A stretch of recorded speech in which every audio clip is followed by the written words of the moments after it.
નમસ્કાર, અમારી news channel news for કાઠિયાવાડને લાઈક કરો, શેર કરો અને સબસ્ક્રાઇબ કરો.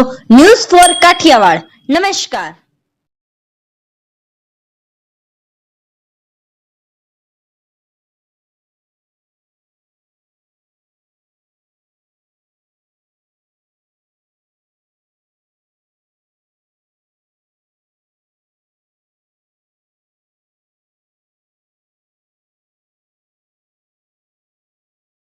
રાજ્યના કૃષિ મંત્રી રાઘવજીભાઈ પટેલના હસ્તે 78 સ્વાતંત્ર્ય પર્વે જૂનાગઢ ખાતે ધ્વજવંદન રાષ્ટ્રધ્વજને સલામી આપી પરેડ નિરીક્ષણ કર્યું. રાજ્યના કૃષિ અને જિલ્લા પ્રભારી મંત્રી રાઘવજીભાઈ પટેલે 78 સ્વાતંત્ર્ય પર્વે જૂનાગઢની પોલીસ તાલીમ મહાવિદ્યાલયના ગ્રાઉન્ડ ખાતે ધ્વજવંદન કર્યું હતું. આ સાથે તેમણે રાષ્ટ્રધ્વજને સલામી આપી ખુલ્લી જીપમાં પરેડ નિરીક્ષણ કર્યું હતું.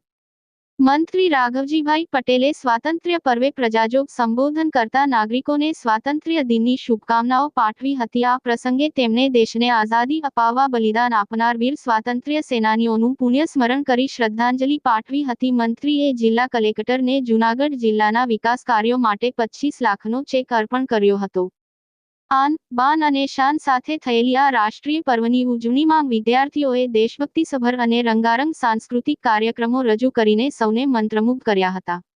આ પ્રસંગે મંત્રી રાઘવજીભાઈ પટેલના હસ્તે વિશિષ્ટ સિદ્ધિ હાંસલ કરનાર રમતવીરો અને સરકારી સેવામાં ઉત્કૃષ્ટ યોગદાન આપનાર કર્મયોગીઓનું સન્માન કરવામાં આવ્યું હતું. કાર્યક્રમના અંતે મંત્રી રાઘવજીભાઈ પટેલ સહિતના મહાનુભાવોએ પોલીસ તાલીમ મહાવિદ્યાલયના પરિસરમાં વૃક્ષારોપણ કર્યું હતું.